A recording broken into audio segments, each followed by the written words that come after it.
The Alpha Sessions. Hello everybody and welcome to this week's Alpha Sessions. Today we have Bianca Watts. Welcome. How are you today? Very good, thank you. How are you? Yes, I'm doing good. I'm very excited about the session because it's a very unique session. I've never had a harp in the studio before. I think Alpha Sessions have had one, but you are a harpist, am I right? Yes, it's true. And a singer as well, and a writer. You're a lot of things. Stop. You're a lot of things, and you've done a lot in the last couple of years, which we're going to talk about. But first of all, I want to talk about your beginnings, because I like starting from the beginnings. I saw in your bio, I was just doing a bit of reading about you, something about being in France. Yes. So when did you pick up the harp? Why did you pick up the harp? And where did you pick up the harp? I think I was about 7, and the little village I lived in France had a music festival, and a harpist came and played. And I think, like all 7-year-olds, I nagged my parents relentlessly, and my parents were foolish enough to say yes. And then, luckily, in the local village, there was a harp teacher, and it all started there. And it's a very unique instrument to pick up, and I mean, that can be a terrible thing, because that's why some people don't continue. You pick something up because it's like, wow, it's so niche, and then you do it for a year and you think, what am I going to do with this? But it seems like you've brought it to a point now where you're making it your own, and you're kind of bringing it into the mainstream, which is really nice. And it's nice that you've got this far playing it. So how did you get from that point, your first ever harp, to where you are now? Did you study music? Yes. So I started off actually on a little harp, very similar to the one in the session today, and loved it. I remember my mum would have to nag my brother every day to practice the flute, but I was like a little nerd child, and I'd just play harp all day. And then I don't think I realised that I wanted to do it professionally, but I think everyone else around me knew it. So I went to Durham Uni first, and I did languages. And then after that, I was like, oh no, I do want to be a harpist. So I went to Guildhall and studied classical harp. So all my training is in classical music.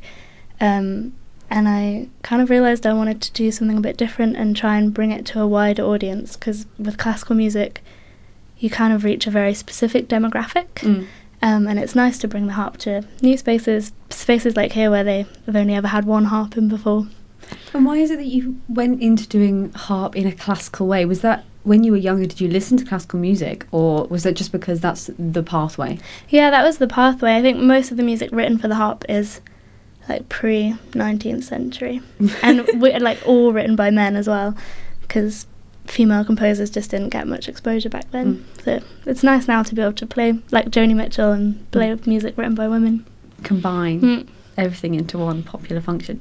But you say you studied languages. I want to go back to that. So how do we go from harp playing, like, I want to be a harp player, to what languages did you study? Spanish and Mandarin, but I don't remember any Mandarin at all. You don't remember any Mandarin? I say hello. And how do you say hello? Ni hao.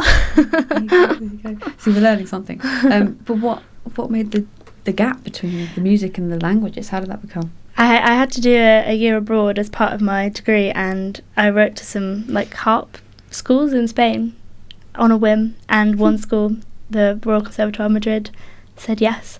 But I don't think they quite realised that I wasn't studying music until I actually arrived. And by that time it was too late, and I was already there. So then I did a year of harp, and that's what changed my mind. I didn't even know there were harp schools. Yeah. I suppose there's a school for everything. It's like we were talking about earlier, having a job, like what was it? The DJ, the port DJ. Port DJ. There are jobs for everything. And I suppose you could have gone down that route with the harp. You could just be, I mean, you do that. You do functions and things, right? Yeah. But I'm going to talk about that later, because right now I want to ask you about your debut EP. Yes. It's an interesting project because it's kind of popular. It's hard to put it in a box, which is a good thing. Like, I think it bridges a lot of gaps between lots of different influences. And it's called Unravel. Am I right? When did that come out? Oh, no, I don't remember. I think about 2 or 3 months ago. Is that right? Do you happen to know? Yeah. It was definitely this year. I know that you played one of the songs for us earlier. That is the single that came out in April. So yeah. It's definitely between then. How long were you working on this project? I I wrote a lot of the songs in lockdown. I had nothing else to do. So probably about a year and a half of writing, and then recorded it in a couple of weeks at Croughton Studios. Crouchton. I've heard of Crouchton Studios. Yeah, it's really nice. Yeah, they're good. How did you get into that? Do you know people in there? Or Weirdly, my brother's friend was friends with one of them, and I was chatting to one of them, and they seemed really cool, so that network. Yeah. And what about the instrumentalists? So it's like a full band. If the people at home haven't heard it yet, it's not just your harp. Yes. There's a lot going on in there. So how did this is this a band? Did you play live in the studio? Did you track? We didn't. We did track by track. The electric bass player Giovanni I had played in a band with before called The Messengers, which is music students and people recovering from homelessness write songs together. It's a really lovely project. They also have music on Spotify. So I knew him through that, and then there's a bowed bass and clarinet player who I also just knew from music school, and percussion. I think it's great that you can put all these things into, because it's not, I guess it's popular, it's folkier, I'd say. Yeah. But it's like taking a lot of things that you would imagine to be very traditionally classical and making them feel accessible. Oh, thank I'd you. say. Yeah. It all feels very modern as well, which I like.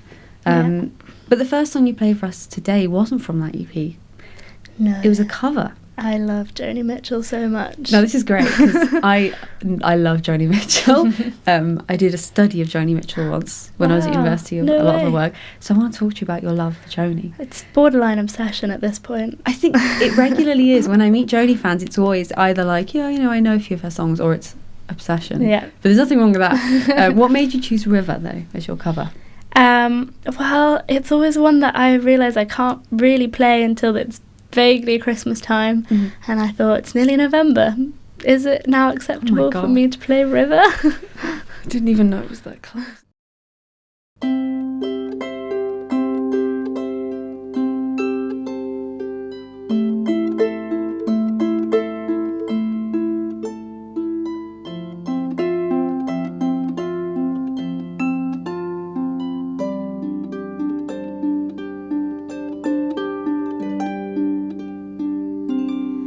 Coming on Christmas, they're cutting down trees, putting up reindeer, singing songs of joy and peace. Oh, I wish I had a river I could skate away on,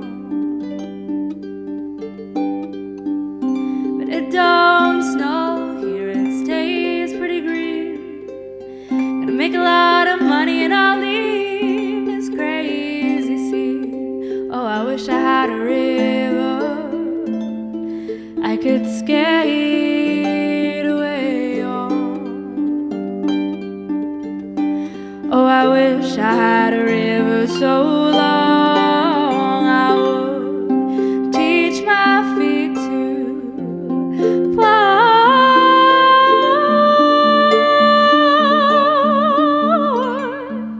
Oh, I wish I had a river I could skate away on. I made my baby cry.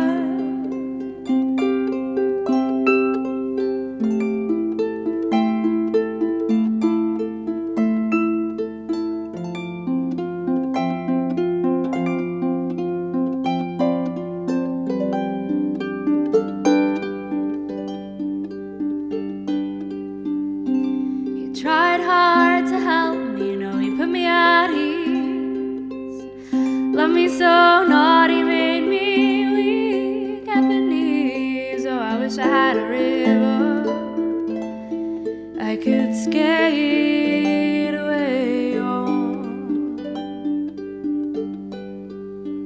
But I'm hard to handle, you know, I'm selfish and sad. Now I lost the best baby that I wish I had a river I could skate away on. Oh, I wish I had a river so long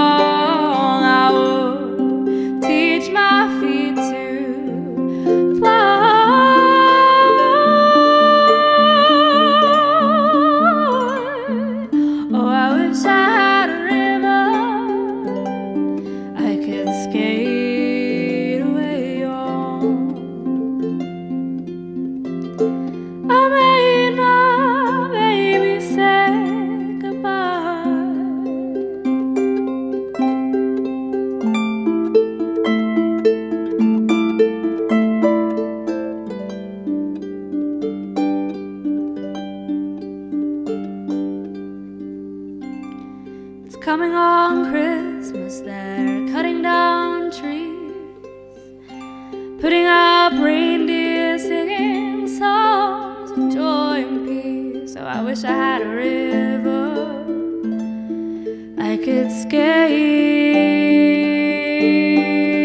away on.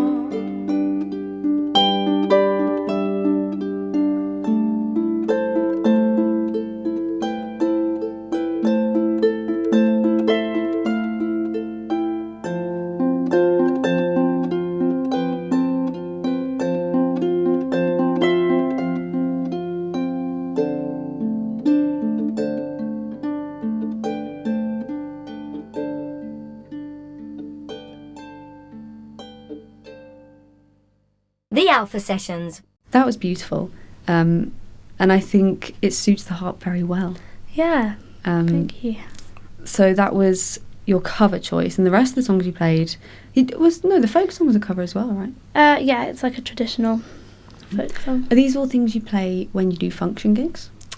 I rarely play my own music at a function. I think often they want to hear covers. Sometimes I'll slip one in secretly. Do they realise when you do that? Do not they go, really. "Oh, this is magic"? No, I don't think they do. And when did that work start? When did you start doing functions? When I was like 14-ish, yeah. 14? Really young. I think I played at the Roman Baths when I was a teenager. And yeah, not like regularly, but I would do a couple a year or that kind of thing. But it's good. It's a good way to sort of have a foundation income as well. Yeah. Is this your sole income? Do you do other things? I for also work? work with young people with special educational needs, doing like So some nice. music stuff with them, and then just like general play and artistic stuff. Is that your day to day? I do that 2 days a week. So you do quite a lot of things then. Yeah. Quite a lot going on. Now also you have a lot going on in your influences, which I'm interested because we talked about Joni, but you have like this classical, pop, some folk in there. What kind of things were you listening to growing up that got you to this point? That's a good question. My mum would play a lot of female songwriters, a lot of Joni, like Carole King, always around the house, and listening to a lot of classical music. I still love classical music. And then I think I'm like a sponge. I love everything, but the good of every genre I'll happily listen to. I think that's the best way to be though, because it kind of forms a whole new music, it forms a whole new genre of your own, especially when you play a unique instrument. So do you play the harp? I want to go back to your theatre. Do you play the harp in these sessions with the young people in the theatre? The kids' theatre. Yeah. It's with a really cool music theatre charity called Wind Up Penguin. And so musicians and actors will devise a wordless kids show, because we tend to play abroad or in refugee camps where there's not always a common language. So music in that setting kind of narrates the emotions in the story. And I was playing in refugee camps in Calais last week, which was awesome. Blimey, how do you get into that? Are you an actress as well then?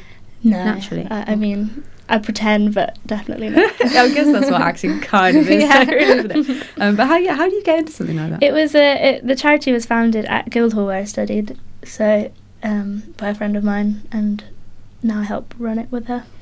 Oh, you help run it. You're top dog. Well, not really. It's a good thing. It's a rewarding thing. Yeah. And it's nice to have like that kind of varied palette of stuff to do as well. So, second song you played for us was a folk cover. Yes, yeah. Is this a very old piece? I've never heard it before. I wish I had researched it more. I know the Fairport Convention have played it. I'm not sure if they wrote it. I think it is old though. It sounds like it's got that old thing. It's got some ye oldie language in it. So. Farewell, farewell to you here, you lonely travelers all.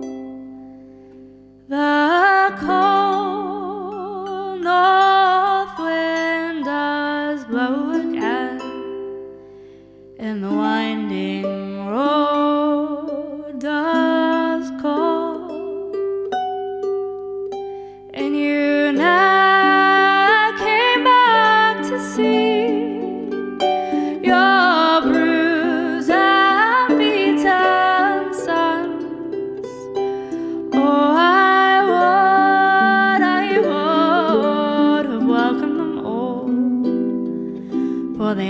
me everyone, and you never cut the clock or drank the light to be. And can you now swear a year to anyone but me? And I never cut the clock or drank the light to be. And I'll swear a year to one who lies asleep alongside of me.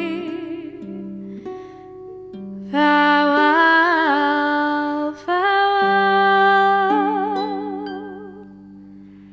to you here, you lonely travelers all.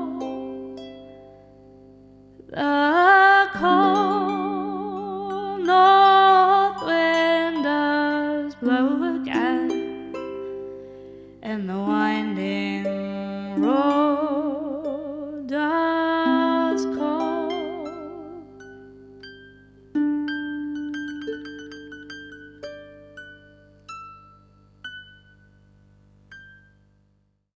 The Alpha Sessions. It's a beautiful melody, and it's nice to bring stuff like that into modern music as well.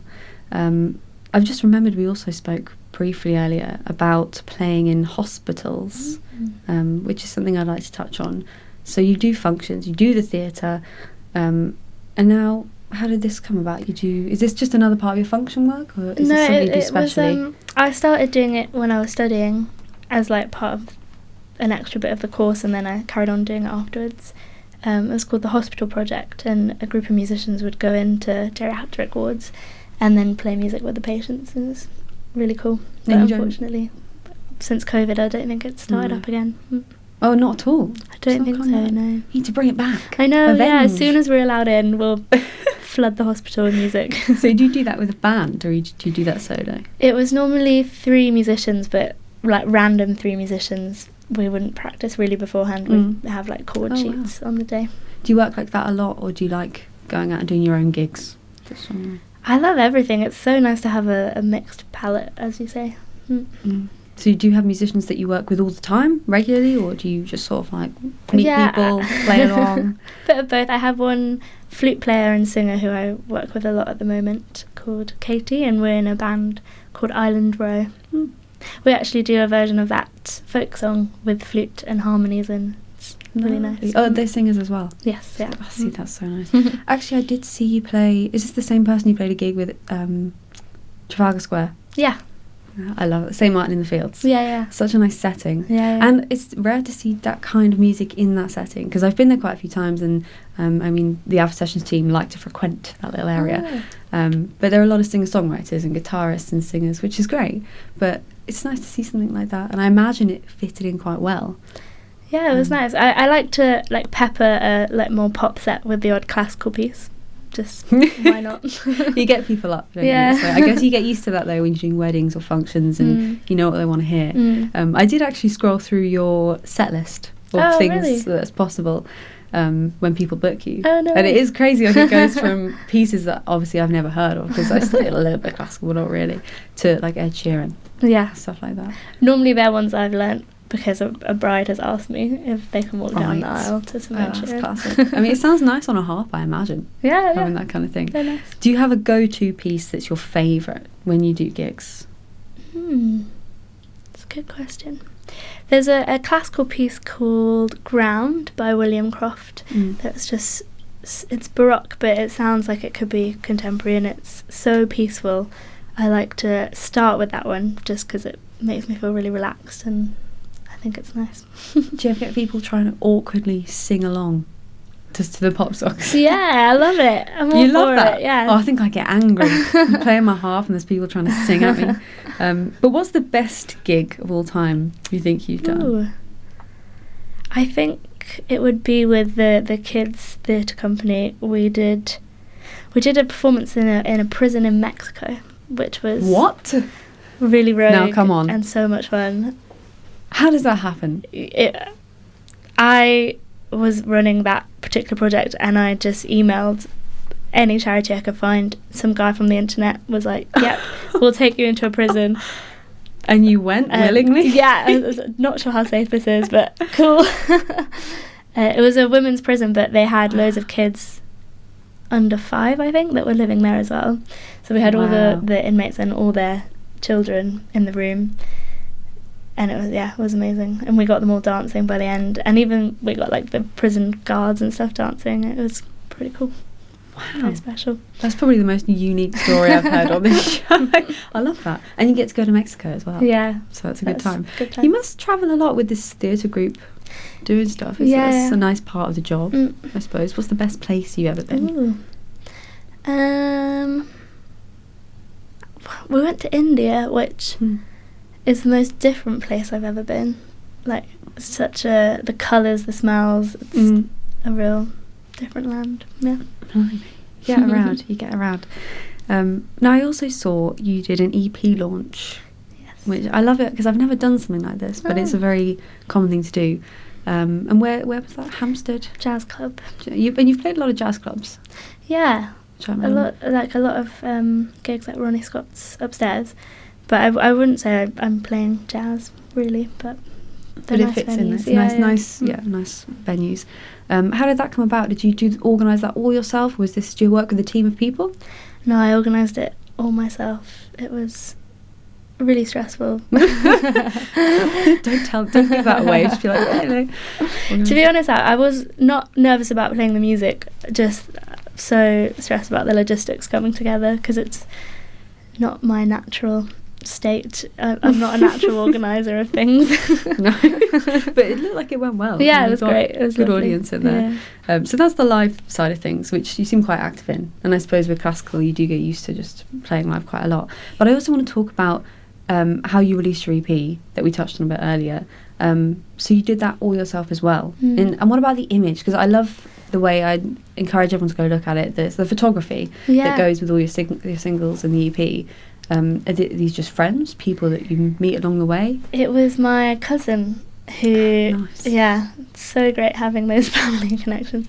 She is an artistic designer on fashion photo shoots, which is incredibly lucky.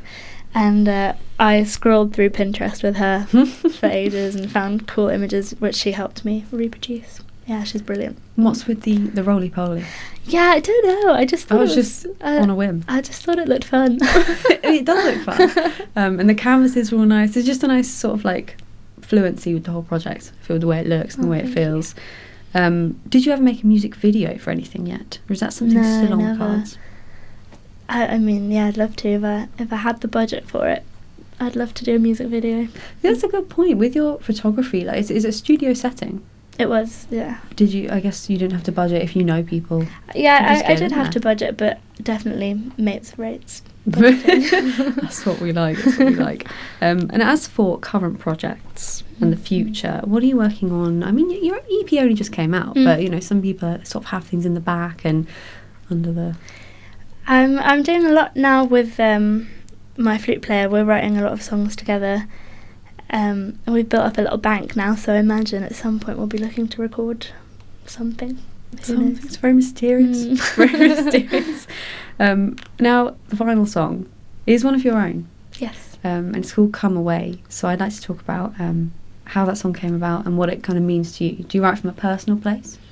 Yeah, I try to. That one is it's such a simple concept, but I just have this memory of waking up in the sun. That's it. And that's all it is. Yeah. See, that's beautiful. I think the simplest concepts can be the nicest, can be the most accessible. How do you write when you're writing with a harp and you've got your vocals? Is it always a different process, or do you have like a set? Often I'll start with I'll be like noodling around on the harp and a little gem will come out that I enjoy, and then I'll kind of build from there. Definitely the tunes come more naturally to me than the lyrics, so I tend to do them second. Do you write with melodies on your lyrics, or do you like to sit under a tree and write a poem and then fit it in? Bit of both, honestly. Oh, really? Yeah. Yeah. How has that always been for you? Has it always been the way? I guess you weren't always a lyric writer, or were you always doing Not that? really, no. And that's just something you've Yeah. developed into doing? Yeah.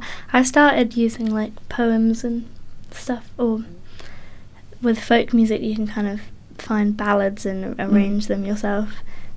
So that was my sort of way into writing lyrics. Nice.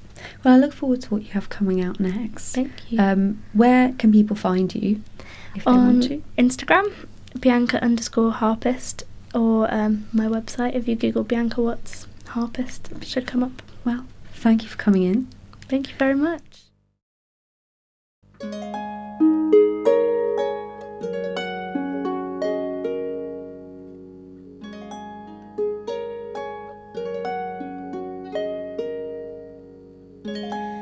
Waking up in a cool breeze in the sticky heat of summer, rolling out to a brand new day. Oh, breath on my shoulder, the sun creeping through the wind-flooded curtain.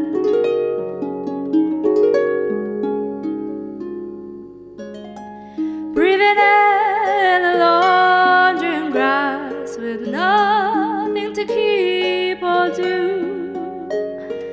Make this breath last forever in the sky, perfectly blue. The leaves start to stir through the wind-flooded branches.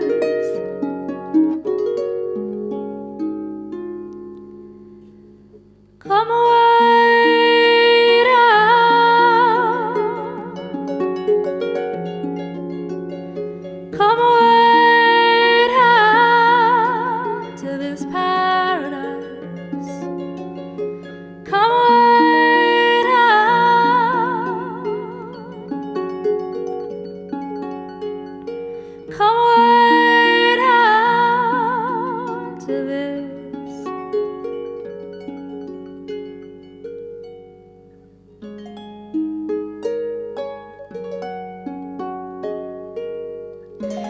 Breathing in the laundry and grass with nothing to do or keep.